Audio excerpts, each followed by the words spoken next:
A glowing screen at midnight tells you everything about your child's hidden digital life. It quietly shapes their sleep, their focus, and the trust between you two, whether you realize it or not. But the standard advice on locking down their devices actually backfires and creates more sneaky behavior. By the end of this, you will know exactly how to set up their phone to protect them while keeping your relationship completely intact, and it is much easier than you think. Most parents hand over a new device and just slap a generic timer on it, thinking that solves the problem. They set a hard cutoff at 8 o'clock, block a few obvious apps, and then wonder why their kid suddenly becomes a master of digital evasion. You know the look. The one where they quickly flip the phone face down when you walk into the room. The sudden silence when you enter the kitchen. The way they switch up so fast their thumb blurs. The part most parents miss is that treating every child's device exactly the same, regardless of their age or maturity, is the absolute fastest way to break their trust and create a power struggle you cannot win. Think about what would happen if you gave a 7-year-old and a 14-year-old the exact same curfew, the exact same chores, and the exact same allowance. It would not make sense in the physical world, so why do we do it in the digital one? A third grader needs heavy guardrails because they literally lack the brain development to resist a flashing notification. Their impulse control is still under construction. But a high schooler needs training wheels, not a brick wall, because they are about to enter a world where you will not be there to hit the off switch. If you lock down a teenager the same way you lock down a second grader, they will just find a way around it, and they will get very good at hiding what they are doing. Now here is where it gets interesting. When you first open the native settings on their phone, you are greeted with a massive list of built-in controls. It looks incredibly overwhelming. You see screen time limits, content restrictions, app blockers, and communication safety limits. Most parents get paralyzed right here and just guess, turning on whatever sounds the most restrictive. But there is a simple rule to cut through the noise. The built-in tools are fantastic for managing time and blocking inappropriate content, but they're actually terrible at managing behavior if you use them the wrong way. Let me explain what I mean. If you set a strict 1-hour limit on a specific game, the phone just locks the game when the time is up. It does not teach the child how to transition. It just creates a sudden, jarring stop.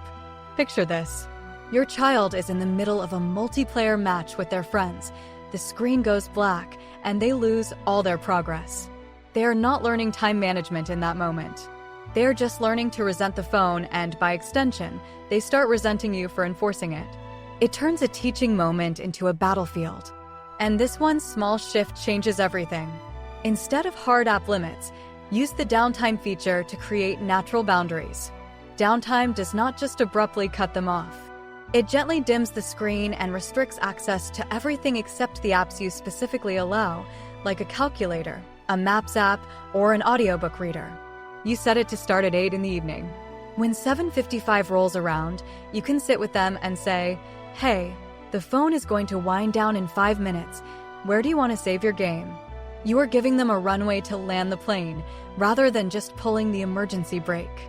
It respects their activity while still enforcing the boundary. But that is only part of the story. The other massive piece is what they are actually looking at. This is where the built-in web and content filters come in.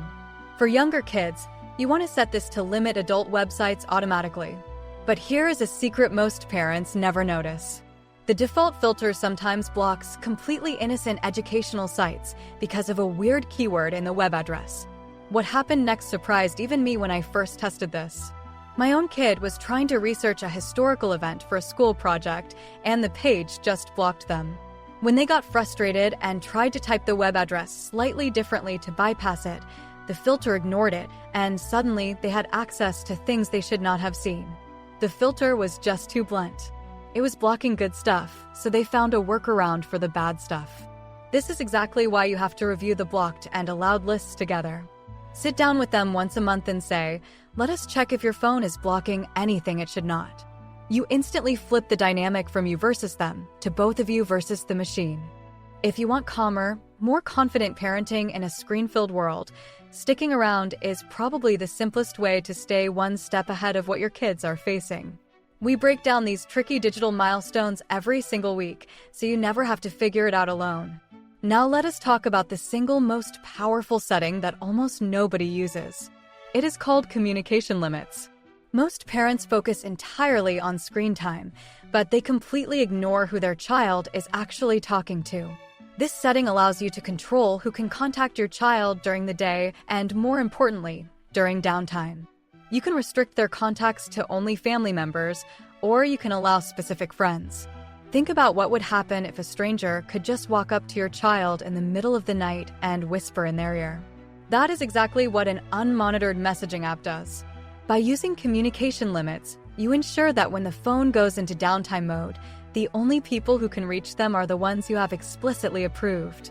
It stops the late-night group chat drama dead in its tracks. You know how one kid in a friend group stays up too late and starts sending inappropriate memes, and suddenly your kid is dragged into it at 11 o'clock at night. Communication limits stop that notification entirely without you having to confiscate the device or start an argument. If you are feeling overwhelmed by all these different settings and just want a clear, step-by-step roadmap, I put together a free sample chapter of my Parenting in the Digital Age guide that walks you through exactly this. It covers screen time battles, online safety, and how to actually get your kids to cooperate. You can grab that free chapter linked right in the description below. It is a quick read, and it will save you hours of frustration this weekend. But what if the built-in tools just are not enough? What if your child is older or has specific needs that the native settings cannot handle? This is where third-party apps come into play. And I know, downloading another app to control the app on their phone sounds completely ridiculous. But there are specific scenarios where a dedicated parental control app is absolutely necessary. The biggest flaw of the built-in phone settings is that they are tied to the device. If your child gets a tablet or uses a friend's phone or plays on a school computer, those built-in rules completely disappear. If you have a child who bounces between multiple devices, a third-party app that syncs across all their screens is a game changer. It gives you one single dashboard to manage their digital life, no matter what piece of glass they are looking at. When you are picking a third-party app, do not just buy the one with the most features. The part most parents miss is that the best app is the one you will actually use. If an app requires you to check a complex dashboard every 10 minutes, you will burn out in a week.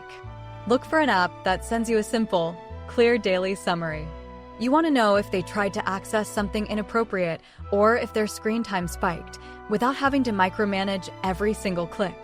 Now here is where it gets interesting, and this is a warning you need to hear. Some of the most popular apps on the market are essentially spyware disguised as parental controls. They track every single text message, read every search query, and log every keystroke. If your child finds out you are reading their private messages, the trust between you is shattered. And once that trust is gone, they will just find a way to get a second, secret phone. The golden rule of digital parenting is transparency. If you are using a monitoring app, your child needs to know it. You sit them down and say, I am putting this on your phone not to spy on you, but to keep you safe until you are old enough to handle the digital world on your own. When they know the guardrails are there, they actually feel more secure. It takes the pressure off them to make perfect choices every single second. There is also a massive trap that catches almost every parent when they first set up the built-in controls, and it is the screen time passcode. Parents naturally set the restriction passcode to be the same as their phone unlock code, or their child's birthday, or just a simple sequence like 1, 2, 3, 4. Kids are incredibly smart. They watch your fingers when you type. They guess your birthday. And the second they guess that passcode, they can turn off all the limits you just spent an hour setting up. Always use a completely random passcode for the restrictions. Write it down on a piece of paper and put it in a physical drawer in your office. Do not keep it in your Notes app on the very phone you are trying to restrict. And this one small shift changes everything as they get older. The settings you pick today should not be the settings they have next year. Parental controls are not a set-it-and-forget-it solution. They are training wheels. Every 3 to 6 months, you need to have a review meeting. You look at their screen time data together, you talk about what apps are actually adding value to their life, and you loosen the restrictions a little bit. Think about what would happen if you treated their digital freedom like a driving privilege. When they first get their learner's permit, you're in the passenger seat with your foot hovering over the brake. As they prove they can stop at red lights and check their blind spots, You let them drive further from home. Digital freedom works the exact same way. When they prove they can handle a 30-minute social media limit without melting down, you extend it to 45 minutes. You are teaching them how to self-regulate, which is the actual goal. You can even write this down in a simple digital contract, outlining exactly what behaviors earn more freedom and what behaviors result in a reset of the limits. What is the one screen time rule that actually works in your home? I know every family is different, and I would genuinely love to hear your story and what has worked for you in the comments below. Reading through your experiences always gives me new ideas to share with the rest of the community. At the end of the day, the best parental control app in the world cannot replace a strong relationship with your child. All the settings, filters, and timers are just tools to buy you time. They are there to prevent the disasters so you can focus on the real work. The real work is sitting next to them while they play their game and asking them to show you how it works. The real work is laughing together over a silly video they found. The real work is putting your own phone in another room when they walk through the door, showing them that they are more important than whatever is on your screen. When your child makes a mistake online, and they will, your reaction is what matters most. If they know that coming to you will not result in the phone being confiscated, they will actually tell you when something goes wrong. That is the ultimate safety net. No algorithm, no filter, and no third-party app can ever replace the safety of a child who knows their parent has their back.